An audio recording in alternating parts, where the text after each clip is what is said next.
Hello friends, वर्तमान discussion करवा +3 fourth semester ethics and value. वर्तमान आलोचनार विषय वस्तुटी हूँ यूनिट 2 रो गोटे दीर्घ उत्तरमूलक प्रश्न बा लॉन्ग क्वेश्चन एठारे माने आलोचना करवा। तो यूनिट 2 रो विषय वस्तुटी कौन अटे? यूनिट 2 रो विषय वस्तुटी हूँ challenges for ethical practices in institution of higher education. उच्च शिक्षा प्रतिष्ठान गुड़िक नैतिक अभ्यास निमंते आह्वान। यह हूँ यूनिट 2 रो विषय वस्तु अटे। वीडियो को आरंभ करने पूर्व जो मैंने वर्तमान पर्यंत चैनल टी को सब्सक्राइब करना सब्सक्राइब करनी, बेल आइकन टी को प्रेस कर दिंतु, जाफल आगामी वीडियो नोटिफिकेशन गुड़िक सर्वप्रथम आपण मान निकट में पहुँची पार। वीडियो को स्किप नक संपूर्ण रूपे देखा निमंते चेष्टा करूँ। जदि स्किप करके देखिए आज आलोचनार विषय वस्तुटी सठिक रूप से बुझीपारे ना। पूर्वर अनेक गुड़े वीडियो अपलोड सारी अच्छी, तो आपने चैनल टी प्लेलिस्ट को जाई समस्त वीडियो देखिपारे। तो प्रश्नटी कौन अटे देखिए। प्रश्नटी हूँ what are the laws against ragging in India. Bharat में रैगिंग विरुद्ध में रही आईन गुड़िक कौन? प्रश्नटी एठार कौन देखुचे ना what are the laws against ragging in India. Bharat में रैगिंग विरुद्ध में रही आईन गुड़िक कौन?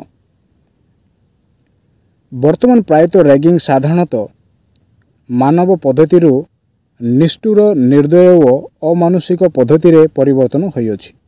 तो वर्तमान समय मानक प्रायतः रैगिंग टी कौन हो साधारण मानव पद्धति निष्ठुर निर्दय अमानुषिक पद्धति रे कौन होइछि ना परिवर्तन होइछि, जहा विशेषकर तदारखर अभाव व पर्याप्त मार्गदर्शनर अभाव हेतु भयंकर भाव में संगठित घटी थाए। तो यार संगठित किभली भाव में घटी थाए? जहा विशेषकर तदारखर अभाव हेतु व पर्याप्त मार्गदर्शनर अभाव हेतु एभली भाव में भयंकर भाव में रैगिंग टी कौन होता है ना संगठित होता है। जेकोसी व्यक्ति को मानसिक शारीरिक भाव में विरक्त कराइबा, थट्टा कराइबा एवं निर्यातना देवा भली कार्य नियंत्रण बाहर को जाई मानसिक स्तर में प्रवृत्ति क्षति घटाई थाए। तो रैगिंग माध्यम रे क्यों विषय क्षति घटाई थाए? जेकोसी व्यक्ति को मानसिक शारीरिक भाव में विरक्त करिबा, थट्टा करिबा व निर्यातना देवा भली कार्य नियंत्रण बाहर को जाई मानसिक स्तर में प्रवृत्ति कौन करता है ना क्षति घटाई थाए। तेणु भारत सरकार रैगिंग को एक धर्तव्य व दंडनीय अपराध भाव में विवेचित करी 2009 मसीह रैगिंग को बैन करथिले।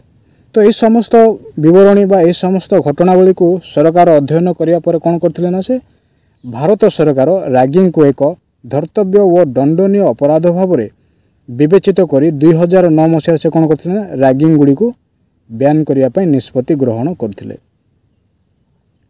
जदि कौनसी शिक्षार्थी महाविद्यालय परिसर मध्य रैगिंग रे शामिल हुए तेबे आईन अनुसार से दंडित हेबो। तो जेकोसी शिक्षार्थी महाविद्यालय अंतर्गत व महाविद्यालय परिसर में रैगिंग रे शामिल हुए तेबे ता प्रति कौन करा ना दृढ़ कार्यानुष्ठान निया जिवो। आईन अनुसार से कौन हेबो ना दंडित हेबो। भारत में रैगिंग विरुद्ध में रही आईन। तो भारत में रैगिंग विरुद्ध में रही आईन गुड़िक कौन कौन अटे वर्तमान निम्न देखिए। प्रथम विषयटी है रैगिंग रे जड़ित शिक्षार्थी को अनुष्ठान बाहर कर दिया जाई थाए। तो जो मैंने रैगिंग रे संपृक्त हो रहंती शिक्षानुष्ठान गुड़िक तो सही शिक्षार्थी मानू कौन करा जाए रैगिंग रे जड़ित थिबा शिक्षार्थी मानू अनुष्ठान बाहर कर दिया जाई थाए। द्वितीय आईन टी कौन अटे रैगिंग रे जड़ित शिक्षार्थी विरुद्ध रे अपराध संक्रांतीय कार्यानुष्ठान मध्य कौन करा जाई थाए ग्रहण करा जाई थाए। तृतीय आईन टी बा तृतीय विषयटी है रैगिंग रे जड़ित शिक्षार्थी कौन सी वृत्ति पाउथिले ताकू सेथिरु वंचित करा जो। तो जो माने रैगिंग रे जड़ित रुहंती तो सेमानंको कौन कर दिया जिवो रैगिंग रे जड़ित थिबा शिक्षार्थी जदि जे कौन सी वृत्ति सेमाने पांती स्कॉलरशिप हो किंबा अन्य वृत्ति गुड़िक सेमानंको सही वृत्ति रु वंचित कर दिया जिवो। चतुर्थ नियमटी है निकटस्थ पुलिस निकट में एफआईआर रुजु करा सह परीक्षारू तांको बाद दिया जिवो। तो जो माने एही रैगिंग रे संपृक्त अटंती सेमानंको ସେମାନଙ୍କୁ କ'ଣ କରିଦିଆଯିବ ନା ନିକଟସ୍ଥ ପୋଲିସ ନିକଟରେ ଏଫଆଇଆର ରୁଜୁ କରାଯିବ ଏବଂ ତା ସହ ସେମାନଙ୍କୁ ପରୀକ୍ଷାରୁ ବାଦ ଦିଆଯିବ। ପଞ୍ଚମ ନିୟମଟି କ'ଣ ଅଟେ? ପଞ୍ଚମ ନିୟମଟି ହେଲା ଶିକ୍ଷାନୁଷ୍ଠାନରେ ନାମ ଲେଖାଇବା ସମୟରେ ପ୍ରତିଟି ଶିକ୍ଷାର୍ଥୀ ଓ ତାଙ୍କରି ପିତାମାତା ବା ଅଭିଭାବକ ଏକ 10 ଟଙ୍କିଆ କୋର୍ଟ ପେପରରେ ରାଗିଂରେ ଜଡ଼ିତ ରହିଲେ ଦଣ୍ଡାଦେଶକୁ ମାନି ନେବେ ବୋଲି ଅଣ୍ଡରଟେକିଂ ଲେଖନ୍ତି। ତ ବର୍ତ୍ତମାନ ସମୟମାନଙ୍କରେ ଶିକ୍ଷାନୁଷ୍ଠାନମାନଙ୍କରେ କ'ଣ କରାଯାଉଛି ନା ବର୍ତ୍ତମାନ ସମୟମାନଙ୍କରେ ଶିକ୍ଷାନୁଷ୍ଠାନରେ ନାମ ଲେଖାଇବା ସମୟରେ ପ୍ରତିଟି ଶିକ୍ଷାର୍ଥୀ ଓ ତାଙ୍କରି ପିତାମାତା ବା ଅଭିଭାବକ କ'ଣ କରନ୍ତି? ଏକ 10 ଟଙ୍କିଆ କୋର୍ଟ ପେପରରେ ରାଗିଂରେ ଜଡ଼ିତ ରହିଲେ ଦଣ୍ଡାଦେଶକୁ ମାନି ନେବେ ବୋଲି ଅଣ୍ଡରଟେକିଂ ଲେଖି କ'ଣ କରନ୍ତି ନା ଶିକ୍ଷାନୁଷ୍ଠାନରେ ପ୍ରଦାନ କରିଥାନ୍ତି। ପରବର୍ତ୍ତୀ ଆଇନଟି କ'ଣ ଅଟେ? ଭାରତୀୟ ପିଙ୍ଗଳ କୋଡ୍ 294 ଅଶ୍ଳୀଳ ଗୀତ ଗାନ କରି ରାଗିଂ କରିବା ବିରୁଦ୍ଧରେ ମଧ୍ୟ କ'ଣ କରାଯାଇଛି ନା ଦଣ୍ଡବିଧାନ ଘୋଷଣା କରାଯାଇଅଛି। ତ ପିଙ୍ଗଳ କୋଡ୍ ଧାରା କେତେ? 294ରେ ଅଶ୍ଳୀଳ ଗୀତ ଗାନ କରି ରାଗିଂ କରିବା ବିରୁଦ୍ଧରେ ମଧ୍ୟ କ'ଣ କରାଯାଇଛି ନା ଦଣ୍ଡବିଧାନ ଘୋଷଣା କରାଯାଇଅଛି। ସପ୍ତମ ନିୟମଟି କ'ଣ ଅଟେ? ସପ୍ତମ ନିୟମଟି ହେଲା ଭାରତୀୟ ପିଙ୍ଗଳ କୋଡ୍ 323 ସ୍ୱେଚ୍ଛାକୃତ ଭାବରେ ରାଗିଂ ଜନିତ ଆଘାତ ଦେବା ବିରୁଦ୍ଧରେ ମଧ୍ୟ କ'ଣ କରାଯାଇଛି? ଦଣ୍ଡବିଧାନ କରିଥାଏ।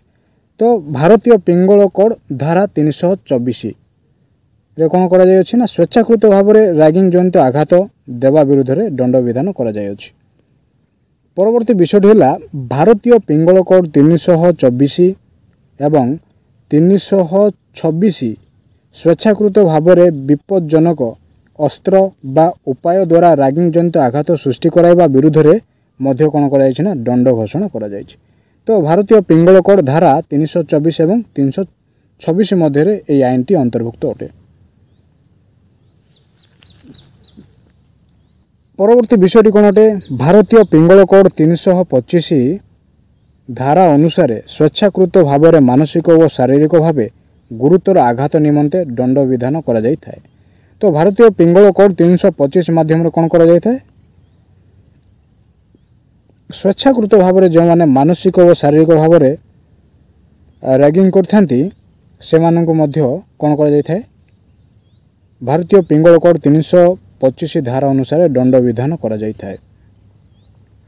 ପରବର୍ତ୍ତୀ ବିଷୟଟି ହେଲା ଭାରତୀୟ ପିଙ୍ଗଳ କୋଡ୍ 329 ଅନୁସାରେ କୌଣସି ବ୍ୟକ୍ତିକୁ ତାହାର ସମ୍ପତ୍ତି ଓ ନିରାପତ୍ତାରୁ ଅବୈଧ ଭାବରେ ବଞ୍ଚିତ କରାଗଲେ ଜାମିନ ବିହୀନ ଅପରାଧ ଭାବରେ ସେମାନଙ୍କୁ କ'ଣ କରିଦିଆଯିବ? ଦଣ୍ଡିତ କରିଦିଆଯିବ। ତ ଭାରତୀୟ ପିଙ୍ଗଳ କୋଡ୍ 329 ଧାରା ଅନୁସାରେ। ପରବର୍ତ୍ତୀ ନିୟମଟି କ'ଣ ଅଟେ? ଭାରତୀୟ ପିଙ୍ଗଳ କୋଡ୍ 341 ଅନୁସାରେ ରାଗିଂ ଜନିତ ତ୍ରୁଟିପୂର୍ଣ୍ଣ ପ୍ରତିବନ୍ଧକ ପାଇଁ କ'ଣ କରିଦିଆଯିବ? ଦଣ୍ଡବିଧାନ କରିଦିଆଯିବ। ପରବର୍ତ୍ତୀ ବିଷୟଟି ହେଲା ଭାରତୀୟ ପିଙ୍ଗଳ କୋଡ୍ 342। ତ ଭାରତୀୟ ପିଙ୍ଗଳ କୋଡ୍ 342 ଅନୁସାରେ ରାଗିଂ ଜନିତ ଭୁଲ ବନ୍ଦୋବସ୍ତ ପାଇଁ ଦଣ୍ଡବିଧାନ ସେଠାରେ ବର୍ଣ୍ଣିତ ଅଛି। ତ ଭାରତୀୟ ପିଙ୍ଗଳ କୋଡ୍ କେତେ? ଧାରା 342। ତ 342 ଧାରା ଅନୁସାରେ କ'ଣ କରାଯିବ?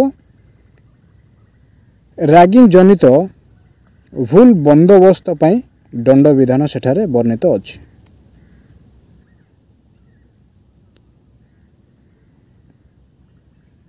ତ ଏହି ସମସ୍ତ ମାନେ କ'ଣ ଦେଖିଲେ ନା ରାଗିଂ ବିରୁଦ୍ଧରେ ରହିଥିବା ଆଇନ ଗୁଡ଼ିକ ଠାରେ ମାନେ ଭାରତରେ ରାଗିଂ ବିରୁଦ୍ଧରେ ରହିଥିବା ଆଇନ ଗୁଡ଼ିକ ଠାରେ ମାନେ ଆଲୋଚନା କଲେ।